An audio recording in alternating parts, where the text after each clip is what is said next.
Okay, let's go.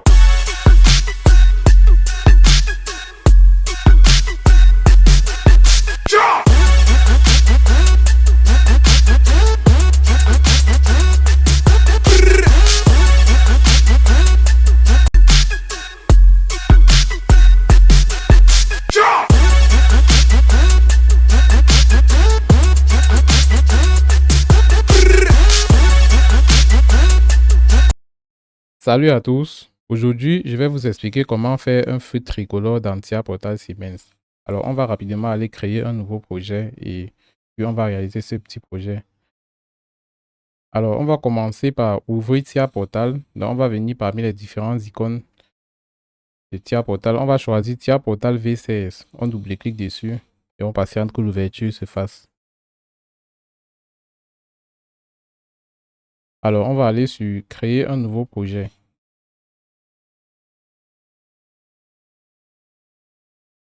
Au niveau du nom du projet, on va nommer ça tuto.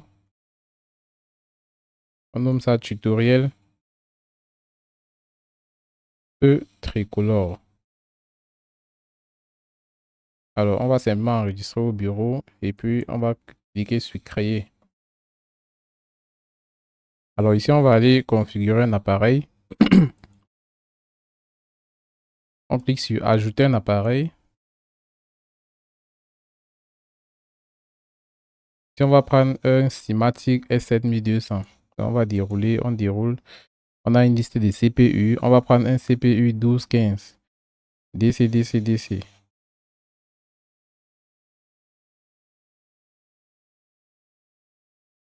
Ensuite, on va prendre cette version, la version 4.4. Et puis, on va venir cliquer sur ajouter pour ouvrir.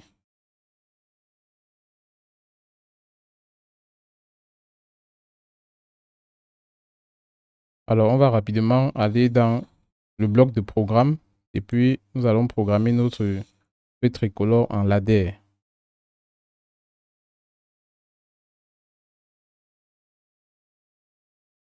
Alors, je rappelle que ici, pour la programmation, on va tout simplement s'appesantir sur les blocs timer, donc les blocs de temporisation. On a plusieurs types de temporisation. Les plus couramment utilisés sont le bloc ton, TON, c'est-à-dire temporisation à l'ouverture ou à l'enclenchement, et le bloc TOF, temporisation à la fermeture. On a aussi, entre autres, le bloc TP. Le bloc TP joue le même rôle que la temporisation à la fermeture, à la seule différence que lui, il s'active à partir d'un front montant. Donc, parmi ces différents temporisateurs, je vais dérouler par exemple ici. On a le timer TP, on a le TON, le TOF. Donc, on va prendre le TP parce que on va lancer notre système avec un bouton départ cycle. Et étant donné que le départ cycle va nous générer un front montant, il faut un timer qui va pouvoir comprendre le signal du front montant à l'entrée. Et le seul timer qui prend en compte le front montant à l'entrée, c'est le TP. Donc ici, le tonne, si on veut utiliser un tonne, on va simplement mettre un contact auxiliaire d'une bobine qu'on a activée en amont. Là, le contact va se fermer définitivement pendant toute la période du preset time. Donc ici, on va mettre un contact normalement fermé et on va venir ici, on va définir la période ou alors la durée pendant laquelle le feu vert sera allumé. Maintenant, ici, on va déclarer une variable. Cette variable, on va appeler tempo d'affichage feu vert. Maintenant, je rappelle que les variables qu'on déclare ici au niveau de l'entrée, au niveau de la sortie ET, autant pour moi, ce sont les variables de type time. Donc, je vais déclarer ça à partir du raccourci. Ici, j'ai global memory au niveau de la section. Adresse pourcentage MD0. Vous voyez que le type d'adresse, c'est directement un time. Par défaut, ils ont reconnu. Maintenant, ici, je vais déclarer la variable feu rouge.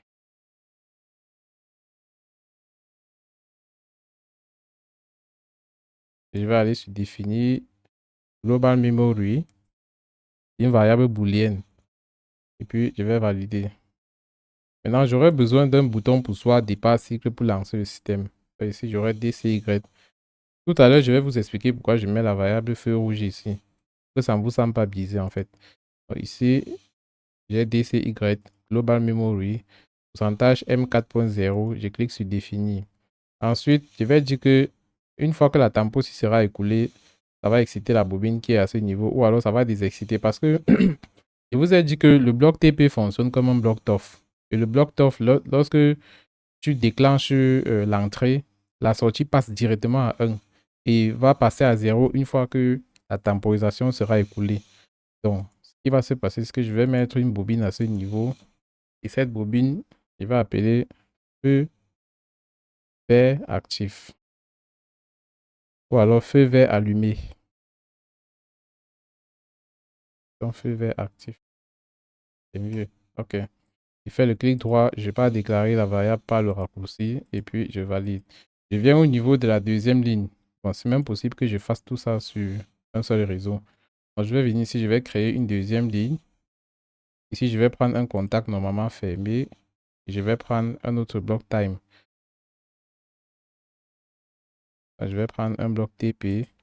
Puis, je vais valider. Au niveau de l'entrée, je vais mettre 5 secondes. Et je rappelle que ces valeurs sont des valeurs normalisées. Dans un feu tricolore, la couleur verte dure toujours 8 secondes. La couleur orange dure 5 secondes et la couleur rouge dure aussi 5 secondes. Donc, ce qui va se passer, c'est que la tempo de 5 secondes ici, c'est la tempo de la couleur orange parce que la couleur orange ou alors le feu orange, c'est le feu de transition. Donc, ici, je vais prendre directement le contact auxiliaire de cette bobine qui est la bobine feu vert actif. Donc, ici, je vais mettre feu vert actif. Et puis, au niveau de la sortie, je vais prendre, je fais la recopie de cette variable, je colle ici et je modifie. Ici, c'est la variable d'affichage feu orange. Donc, je vais simplement effacer vert et mettre orange. Valide. Je viens donc, je fais le clic droit, je déclare aussi cette variable. Ici, il a déjà adressé de façon automatique. Je vais tout simplement valider.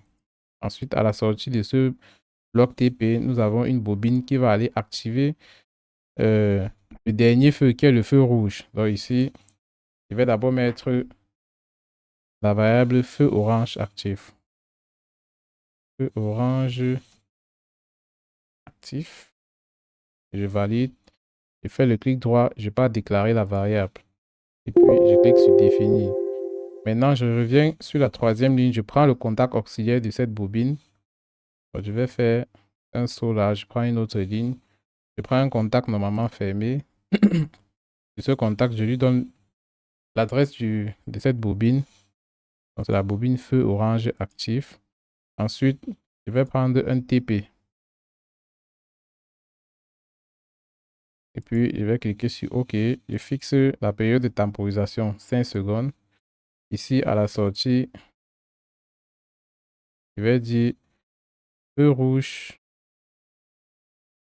Cette variable, tempo d'affichage feu rouge. Donc, ici, je vais mettre feu rouge. Et puis, je vais valider. Et je vais mettre la bobine qui va exécuter. Donc, ici, la bobine va s'appeler feu rouge actif. Donc, je peux copier ça, je colle ici et je modifie simplement. Feu rouge actif. Je fais le clic droit, définir la variable, définir. Je fais le clic droit ici, je passe définir la variable, définir. Alors, ici, qu'est-ce qui se passe en fait? Le bouton départ cycle, c'est un monostar. Donc, lorsque j'appuie et que je relâche, lui, il envoie simplement le fond montant. C'est ça le rôle des boutons pour soi, envoyer les impulsions. Maintenant, étant donné que le preset time, que le bloc TP est configuré de telle sorte qu'il ne s'active que lorsqu'il reçoit le front montant, une fois qu'il aura reçu le front montant du bouton pour soi DCY, directement la sortie va passer à 1. Donc, la bobine feu vert active va directement passer à 1 et attendre que cette temporisation-ci s'écoule pour se désexciter. Donc, lorsque cette bobine va se désexciter, étant donné que lorsqu'elle était à 1, son contact auxiliaire était déjà ouvert, lorsqu'elle va se désexciter, il va se fermer et activer le deuxième bloc. Donc, vous voyez donc que ça va donc créer une certaine séquence. Après les 8 secondes, le bloc va directement s'activer. Après 5 secondes, il va faire la même logique que j'ai expliqué en haut. Il va venir activer le dernier ici et puis c'est comme ça que le feu tricolore sera fait. Donc ici, on va tout simplement aller au niveau de l'IHM.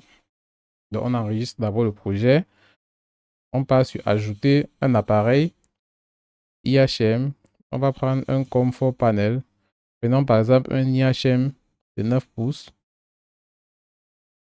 TP900 Comfort. On prend celui-ci et on double-clique dessus.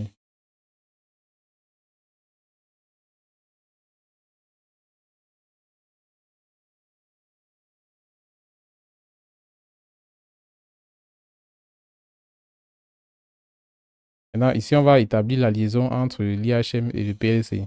On va simplement aller sur parcourir, on déroule et puis on valide. On clique sur terminer parce qu'on n'a aucune configuration à modifier sur la structure de l'écran. Donc, on va tout simplement patienter que l'IHM s'ouvre et puis on va réaliser notre interface en machine.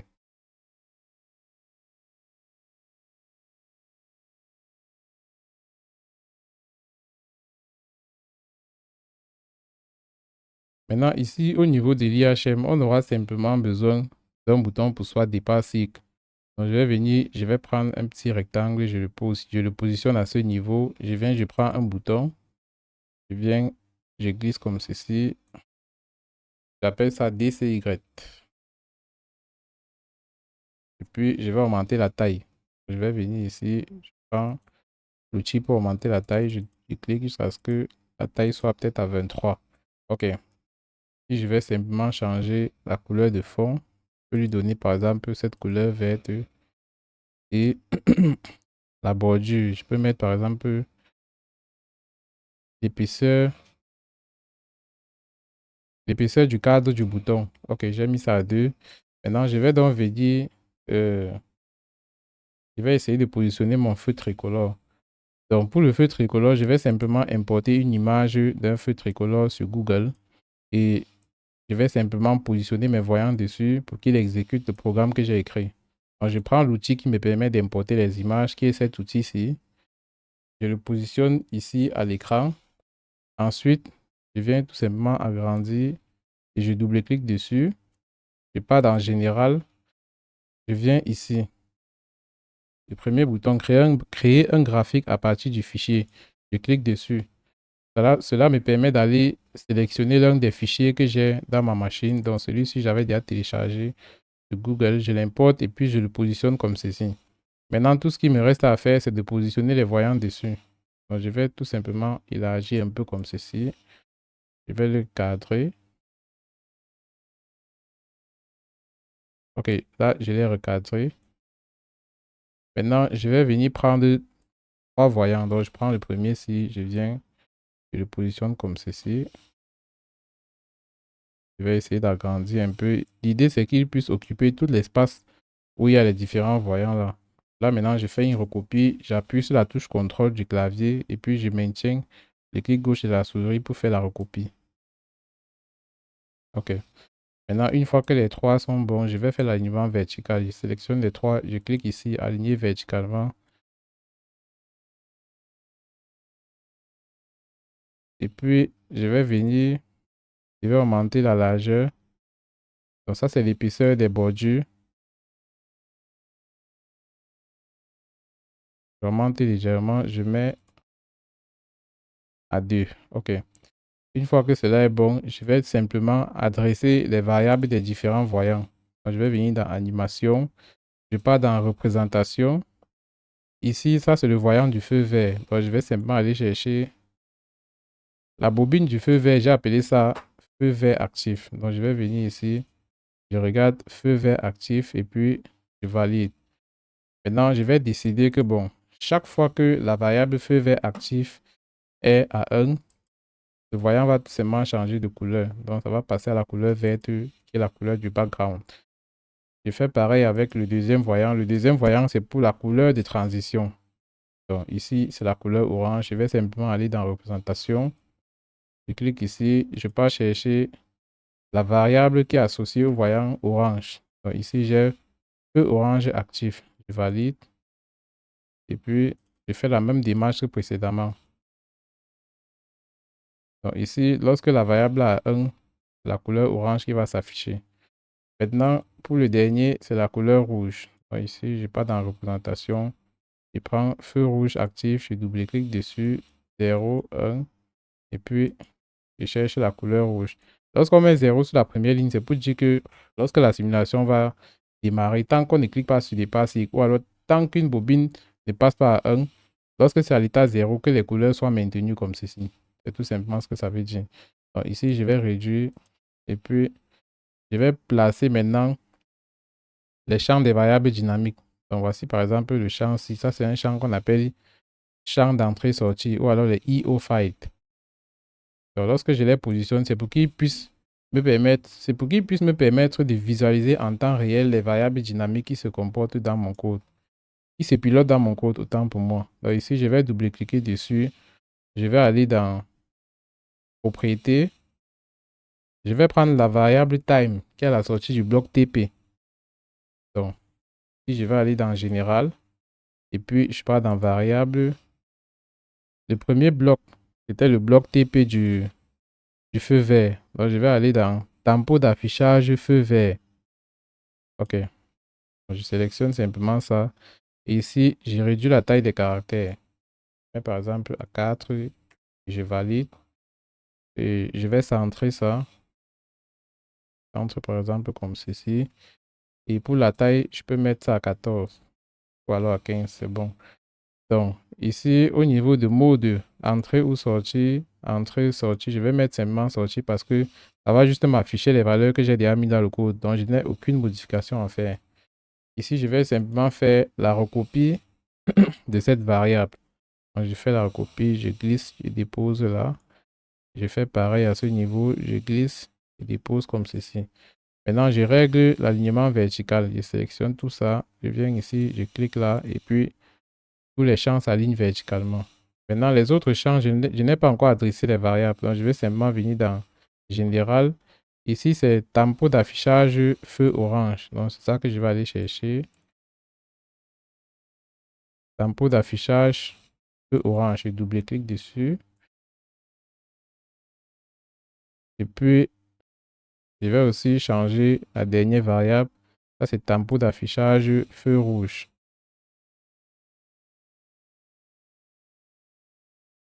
Ici, tempo d'affichage feu rouge. Je double-clique et puis c'est bon. Donc, là, je pense que j'ai entièrement géré.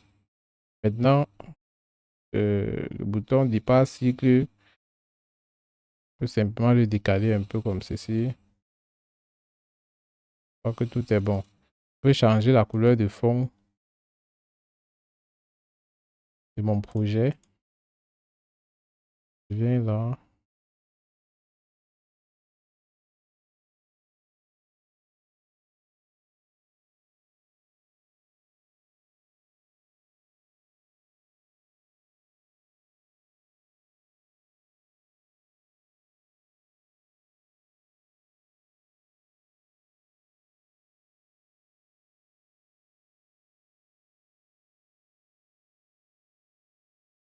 Donc, je peux prendre par exemple cette couleur-ci et puis je fais descendre la fenêtre du bas. Donc là, maintenant, je vais aller essayer la simulation. Le bouton départ ici que je crois que je n'ai pas encore adressé. Donc, je vais cliquer dessus.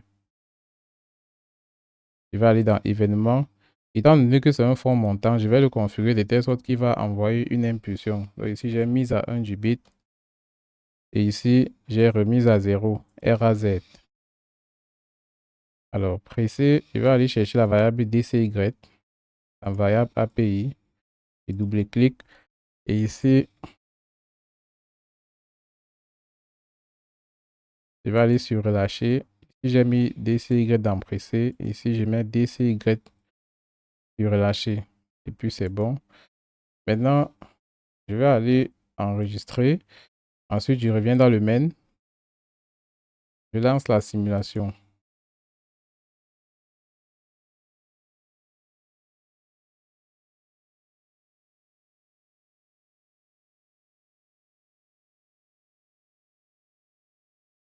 Donc, je vais venir ici, je vais choisir mon interface réseau. Qui est X1. X1, c'est l'interface réseau par défaut de S7PLC SIM dans toutes les versions de TIA Portal. Donc, ici, je vais lancer la recherche. Et vous allez remarquer que c'est ce même X1 qui s'affiche ici lorsque la petite fenêtre de PLC SIM s'ouvre. Donc là, maintenant, j'attends qu'il trouve mon interface réseau qui est ce X1. Ensuite, je vais charger.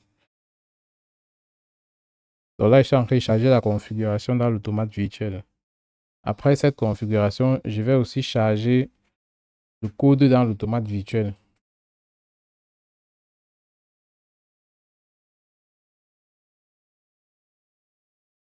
Donc ici, je vais cliquer sur charger. Et puis, je clique sur terminer. Je fais passer mon CPU en mode run. Donc, je fais descendre la petite fenêtre de PLC Sim. J'active la liaison en ligne. La liaison en ligne étant activée, je vais vérifier ce qu'il y a les voyants verts à ce niveau avant de venir activer la visualisation du code. Maintenant, tout ce qui reste à faire, c'est aller lancer la simulation de l'IHM.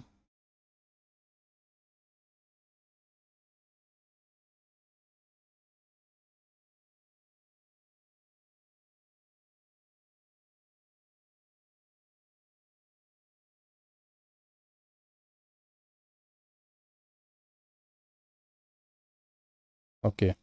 Donc là, maintenant, j'ai les deux fenêtres avec moi.